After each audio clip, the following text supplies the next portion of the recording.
It was a great share on Shabbat, by the way. Thank you for that. Pleasure. Okay. I posted the text to the Chassidus 630 chat. Those who have on that chat, Blake and I on that chat. Let me send it to you. Mark's not on the chat either. I'll send it to you too. 1 second.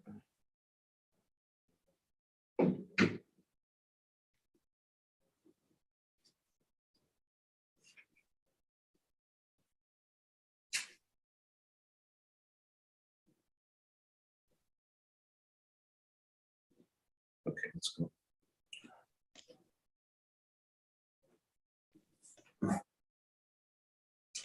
Okay, this letter we learned today was sent on the 11th of Nissan in 1986, and just like the letter we learned yesterday,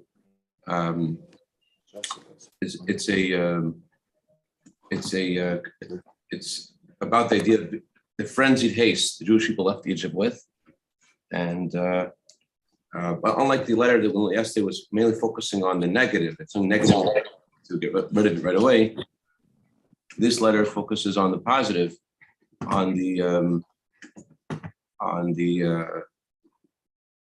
what we, the alacrity we need to have in good things that we're supposed to be doing.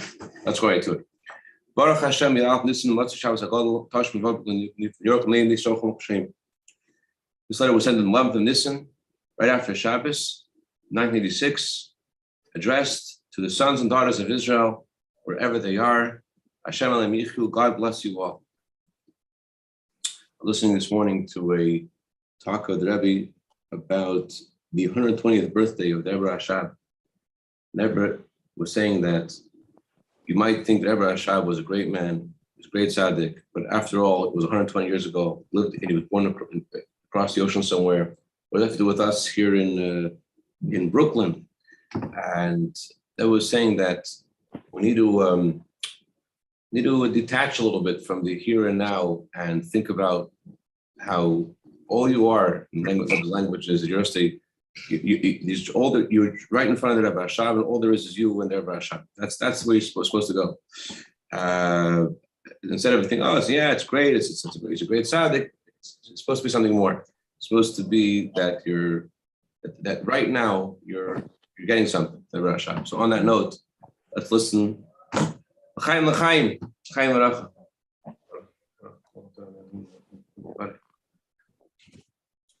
The letter that sends to each of us, the sons and daughters of Israel, wherever they are. Let's go. Greetings and blessings. Shalom u'bracha. The Hemshech zum Brief von Oshchesh Nissen Wachem hat geredet wegen der speziellen Wichtigkeit von der Reis von alle Pratim von Pesach und Yom HaSapel. Continuation to the letter before, from the first of Nissen, in which we spoke about the special importance of the lessons and the details, other details of the holiday of Pesach and how this has to have a practical impact. The Pesach Shavuos and Sukkot. This is not just the first holiday in time, but all other holidays are a continuation of this holiday.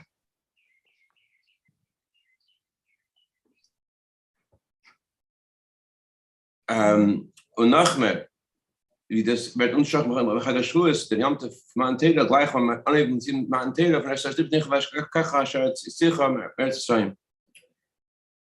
It says in the Ten Commandments, which was given to us on the holiday of Shavuos, I am Lord your God who took you out of Egypt.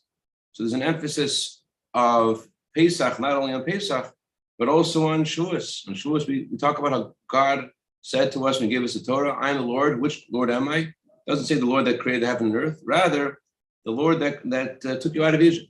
The idea in the Zatel from the mitzvah Sukkot. On Sukkot, when we sit in the Sukkah, we're supposed to remember how God took us out of Egypt and led us with clouds. And having that in mind while you're sitting in the Sukkah is part of the mitzvah of the Sukkah, to think while you're sitting in the Sukkah how God took us out of Egypt and led us with these clouds. And the Sukkah reminds us of the clouds that God led us with. So again, by Sukkot, we see again this idea of leaving Egypt. Sukkot is associated with how God took us out of Egypt with the clouds. Jeden Tag on alle Tag, next page, was jede Schritte von Teir kommt doch and it's kind of nice. And then there is a concept of remembering our Exodus every day of your life, every day and all days, including nighttime. And every time the Torah tells us to remember something, it's in order for something to happen. Nizkarim v'nasim. Torah says you remember it and it happens. So we're supposed to always remember leaving Egypt, but not just supposed to be just like you remembered a long time ago. Every remembrance is supposed to have an impact. I don't remember where this is right now, but there's a beautiful talk of the previous Rebbe where he speaks about one chassid who visited the Rebbe Marash. The Rebbe Marash was telling him that whenever you say Shema, you have to think about how Shema is Yisrael. The word Shema is connected to the word Shema means being Jewish, and he said the word Shema as an acronym for the words "lift up your eyes to the sky." And he was telling this chassid who was a wagon driver, you travel in a wagon, you go around all different places, and you see the sky, and that is supposed to give you a sense of reverence for Hashem, so that whenever you say Shema, you should know that your reverence for Hashem, I guess, I'm not sure I'm conveying the point that I'm not told him personally accurately. Shema is Yisrael. By doing this, this will help you become more in touch with who you are, with your Yisrael, with your Jewishness. But what I wanted to share was that this chassid said, he told the previous Rebbe, that since the Rebbe said this thing, every time he says Shema, whether it's Shema in the morning prayers or the evening prayers, whether it's Shema before retiring, whether it's because he came into Shul and the Chazan up to Shema and he has to answer Shema, whether it's because the Torah is taken out on Shabbos when he answers Shema, whenever he says Shema, he remembers that Shema is Yisrael. He only hopes, he said, that the last time he says Shema in this world, he should also remember when he says that Shema is Yisrael. So every time the Torah tells us to remember something, it's supposed to have an impact. So if Torah tells us to remember that we left Egypt, that's supposed to be a cold, like, oh yeah, I remember that. It's supposed to be something that's impactful. It's kadai zu vertiefen sich nachmen and zentrales nekude von the Montenbrief. So it's worthwhile to delve a little deeper in the central theme of the previous letter, the letter that Rebbe sent that year on the 1st of Nissan. Der Inne von Chipasen. In Zusammenhang mit the frenzied pace in which the Jewish people left Egypt. Noch sehendig mit sein, was es gewähren in von Chipasen brauchen. The idea of this frenzied pace was both in their preparation to leave Egypt, when they were still in Egypt and they were eating the Paschal lamb, the preparation for the Paschal lamb, the consumption while they were eating the Paschal lamb, while they were still in Egypt, and their subsequent departure from Egypt, all of those things was in a way of a frenzied haste. So what does that mean? So es ist gerät geworden in Friedrich Brief, als der Inne von Chapasen, was ist rein mit seiner Rauf Chapasen, was fort sich in der Inne von Bisura.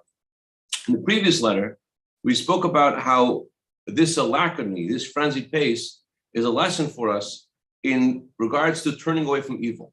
So to run away as soon as possible from every kind of evil, especially from the evil of Egypt.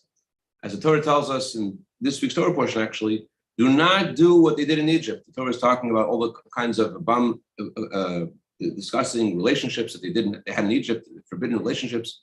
So when there is something that's untoward in your life, something evil, especially if it's Egypt-like, so the Torah says you have to run away from it. And how fast you want to run away from it? You should run away from it in a frenzied haste. So that was the theme of the previous letter, how there has to be a frenzied haste in regards to departing from evil. When it's something you know is not good, you can't just not do it. You have to run away from it as soon as possible. In Tanya, it says that as soon as you know there's a bad thought in your mind, Alter says the average person thoughts that shouldn't have come into his mind, but the Alter says that the Beinani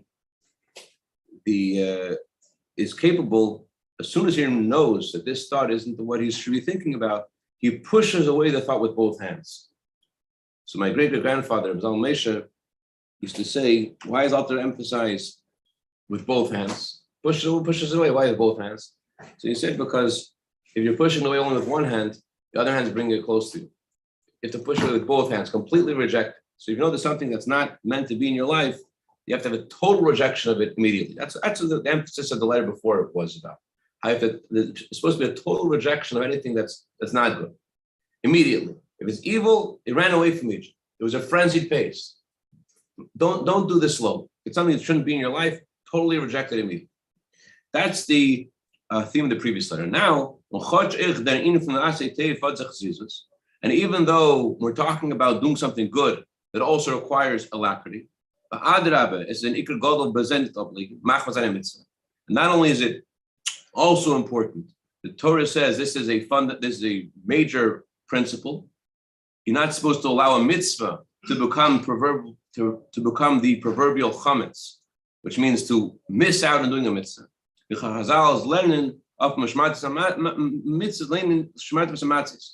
Our sages say, guard the matzahs. And they say you should read the word guard the matzahs as guard the mitzvahs. And they explained, when a mitzvah comes to your hand, don't turn it into chametz, meaning don't delay for doing that mitzvah. So just like there needs to be alacrity in turning away from evil, there also has to be alacrity in doing the right thing. However,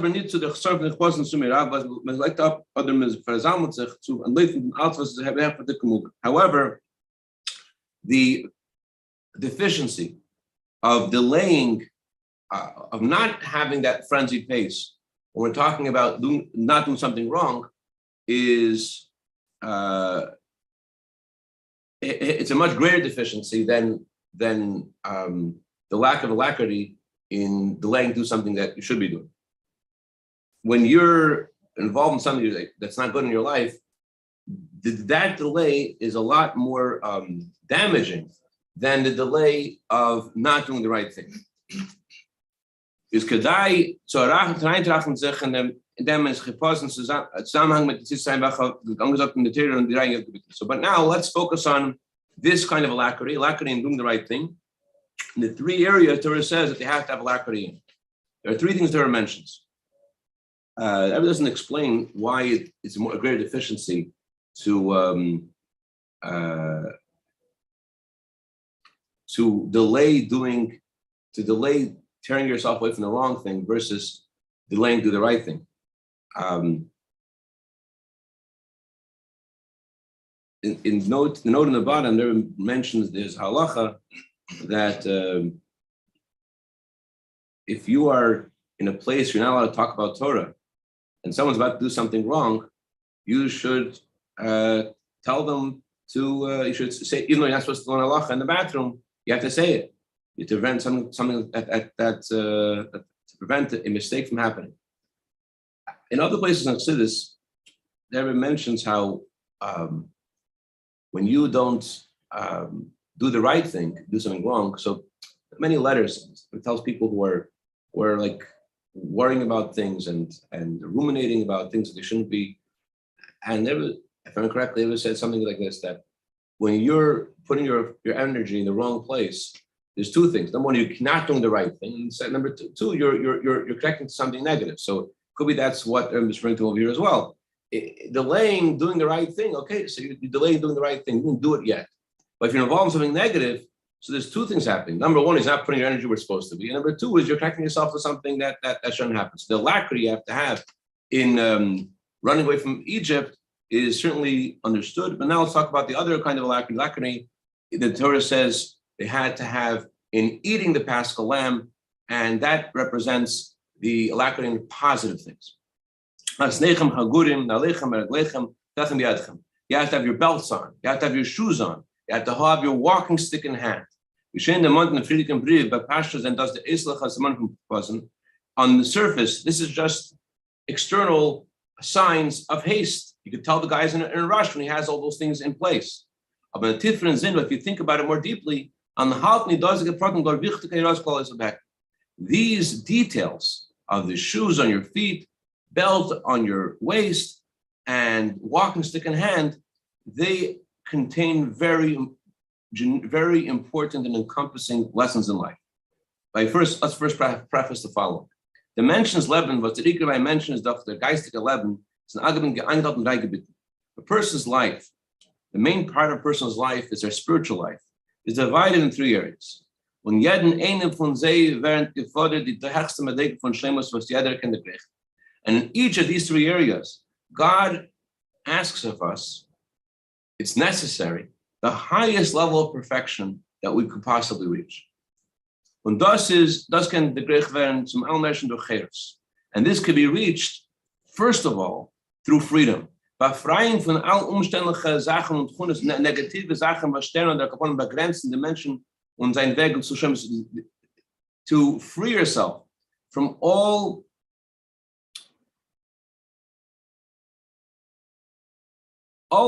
things which are inappropriate, all characteristics which are inappropriate, all negative things which prevent you or at least limit you from reaching your perfection.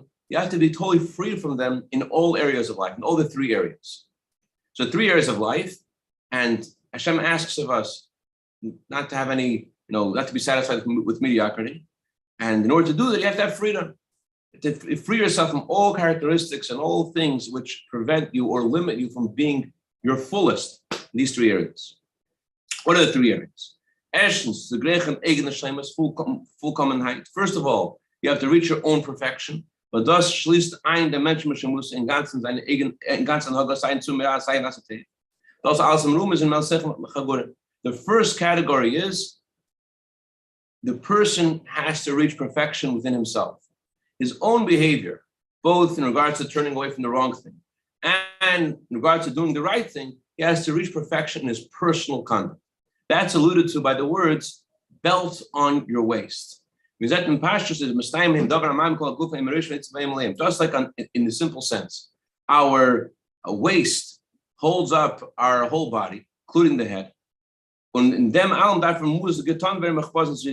So, regards to our personal perfection, our own performance of the right things and holding ourselves back from the wrong things, the Torah emphasizes, put your belt on, do this quickly, get ready to go. Don't delay your own personal perfection. Don't be satisfied with mediocrity. Go all the way in your personal perfection of serving Hashem.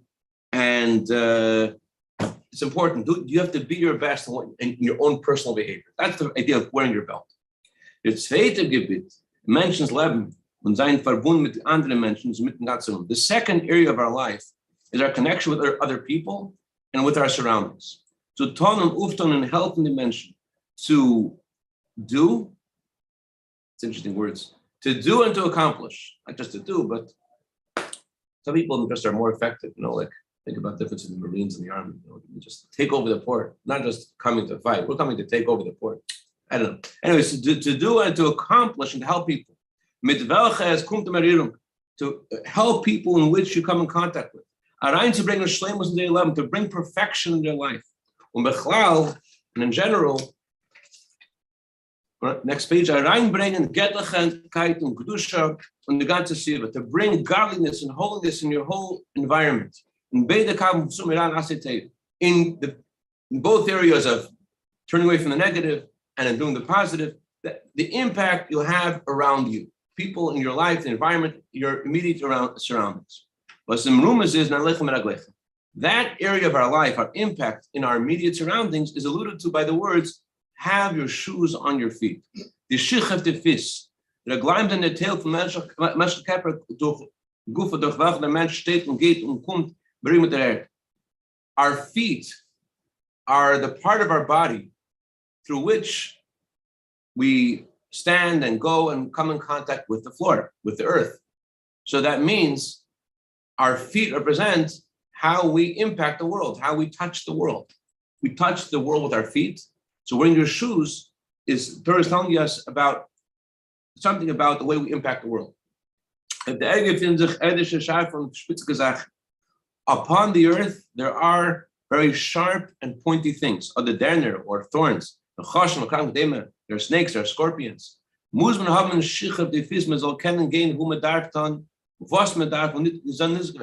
need to have shoes on your feet in order to go where you need to do what you need to do, and not to get hurt. perhaps this is analogous to what the famous statement of the Jewish philosophers, it's good to be alone amongst people.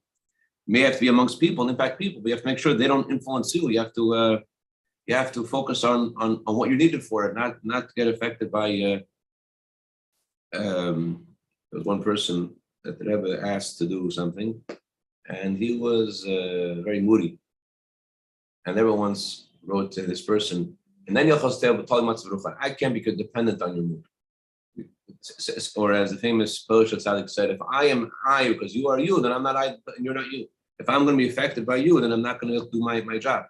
So wearing shoes on your feet means you got to put on your raincoat and not be affected by things that you see or hear or feel, and focus on what the right thing is. That's wearing shoes. Protect yourself from the world around you. You have to impact the world around you. At the same time, you have to wear shoes. So there's another virtue in shoes. When you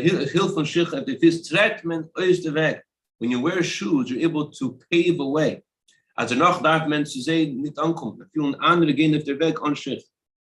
When you pave a way with your shoes, the next guy doesn't have to wear shoes. They're able to walk on the road without any shoes. Perhaps it doesn't explain what this means. I want to hear if you have an idea. But perhaps this means like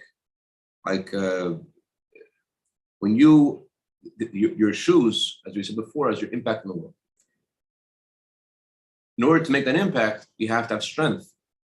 It requires you to pave the way. You know, as opposed to stepping on the world, just touching the world with your feet, where you're not. There are the thorns, are the snakes, are the scorpions. Not making a change. You have to go to the world with force, with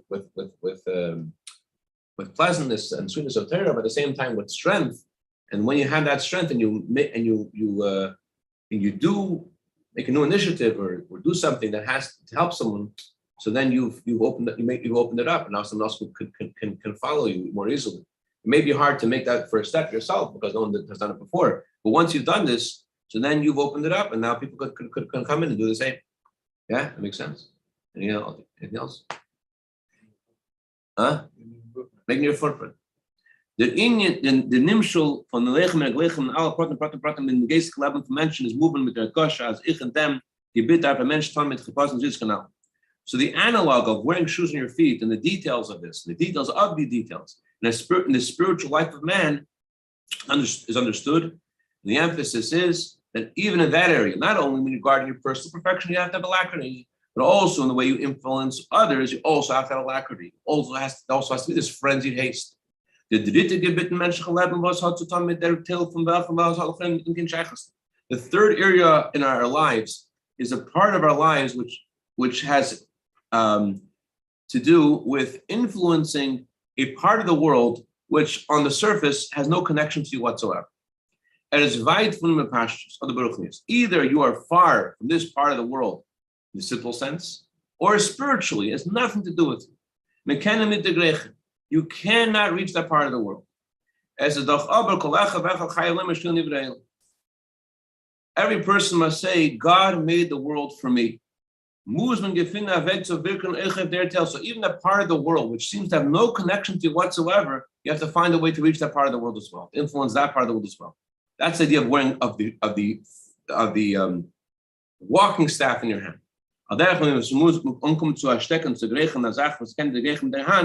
Just like you need to have a stick to reach something that you can't touch with your hand, you need a stick to reach that thing you can't reach with your hand. So that's the idea of the stick in our personal lives. The stick in our hand is the way we influence not our immediate surroundings or things which are in our spiritual place of life that we're in, but the way we reach far out beyond our physical or our comfort zone to reach places which have seemingly no connection to us. To have your walking stick in hand. I'm going to try to do the rest of this in paraphrasing from the Yiddish. What does it mean to have your stick in your hand? There are two kinds of sticks. There is what's called a pleasant stick, and there is what's called a stick to punish. It says in Zechariah that Hashem says that I have led the Jewish people with both kinds of staffs. There's been because sheep leading the flock, there is the idea of leading them and protecting them and taking care of them. And there's the idea of prodding them along. So A stick is the idea of rulership. And the ultimate rulership is, the ultimate dominion is a king who is a king of the whole world.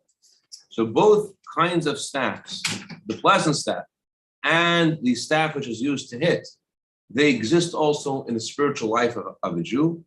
And in general, these two kinds of staffs are acting in positive or pushing away the negative. So this is not just how this is in ourselves, but how this is in our immediate surroundings, but how we influence things farther from us, parts of the world, parts of the world which seemingly have no connection to us, and we reach out with that stick. There has to be both kinds of staffs. Just like there is a king who is a king of the whole world, and he's influencing all of the world, so too the idea of having a stick in your hand means you have something to do to impact parts of the world which seemingly have no connection to you, both in the area of the staff to smite, which means to turn away from evil, and the pleasant staff, which means to encourage something good to happen. And all of these things, even this area, which has to do with our areas in life, which we think have no connection to us, we have to be involved in that area as well, with alacrity and with the frenzied haste and alacrity. A Jew has to become the sole ruler also in his own small city, which is his body. And not to chas v'sholom to be convinced by the evil inclination that's too hard for you. Don't be convinced by the evil inclination that you cannot become the ruler of your own city, of your own self.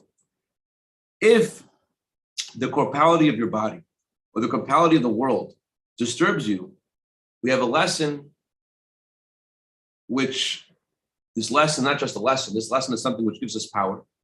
And not just it gives us power, but it gives us power in a very beautiful way. Because the Baal Shem Tov gave us this lesson. Whenever you give someone a gift, you give the gift with a good eye.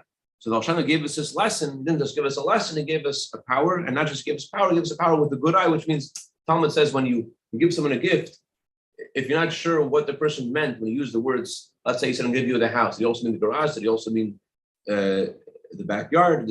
So the rule in the Talmud is you give someone a gift, give with a good eye. So if this is a lesson we got from Baal Shem Tov, this lesson was given to us with a good eye. It was given to us with a great empowerment. What did the Baal Shem Tov say? It says in the Torah, if you will see the donkey of your enemy crouching under its burden, you shall surely help your enemy and with his burden. That's the simple translation of the verse. Baal Shem Tov explains, who is the donkey? The word donkey is related to a corporality. And Baal Shem Tov says, if you look into your donkey, you will see that it hates your neshama. It doesn't like your soul. So you might think that you might think you should stay away from your enemy. You should hurt your body. So the Torah says, no, you have to help your body. You have to give your body strength to be able to serve Hashem. That's the Baal Shem Tov says. Here the Rebbe gives a deeper insight to the same teaching of Baal Shem Tov. You have to work on and purify your donkey, which again, the word donkey, chamer, is related to the word chumrius, your corporality, until your donkey stops being someone who hates you. This is the Rebbe's addition, I think, on the teaching of Baal Shem Tov. I don't think it says that in our Yom Yom. So there's a donkey that hates you. There's a part of you which hates your neshama. You have to work on that until it stops hating you, to change your animal soul. And not only should it stop hating you, but it should be, as the Torah says, you should help him together. The simple meaning of together is that Torah says you're not obligated if your enemy is like, hey, fix my donkey. You don't have to help him. Only if he is shouldering the burden with you, then you have to help. But what does this mean spiritually? Spiritually, this means you have to use out the power of the donkey. Meaning, you're supposed to refine your animal soul. You're supposed to change your animal soul. So that a donkey has a lot of power. Donkey has a lot of positive characteristics. As the Talmud says, that the reason why Yisachar is compared to a donkey is because donkeys shoulder a burden, and so too the tribe of Yisachar is known for their diligence as Torah study. So the idea is it's not just referring to that kind of animal soul, which is like a donkey, which is stubborn, whatever, it gives us power to have diligence in Torah study. But in general, the idea is you see your donkey, you see your animal soul as hates your neshama. You have to work on that and try to change the way you look at things, purify your animal soul until you're able to use out your animal soul to serve Hashem. So in this analogy, the donkey, like animal soul, to use that for this diligence in Torah study, and diligence in Torah study brings to action to help us to action, meaning that we should not just do the mitzvahs, but do mitzvahs beautifully. Until that you're able to accomplish things that you could not accomplish had you not harnessed your animal soul to. There are some things you can only do with an animal soul. The animal soul has a great power. And if you're not harnessing the power of the animal soul, there's something you cannot reach. Therefore, this idea of transforming your animal soul to holiness and to using it out is not just a personal perfection thing. It's something which helps you influence the world as well. May it be Hashem's will that should be fulfilled speedily in our days, literally. The prayer of King David is called the sweet singer of Israel.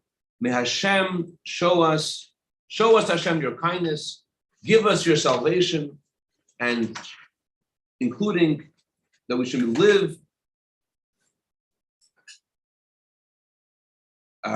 with honor in our land, in the Trump Big Ula, from Mashiach Tzidkeinu, with honor and with blessing, for success, and for good news, and all the above, and for a kosher and joyous Pesach. Since you went it before, that didn't add that line, and for good news and all the above. Adds a lot, no? Say, do this, be successful, and you should actually have good news. Like it's something which is it's like shareable. You know, it's like chayim. Thank you very much, Rabbi Levin.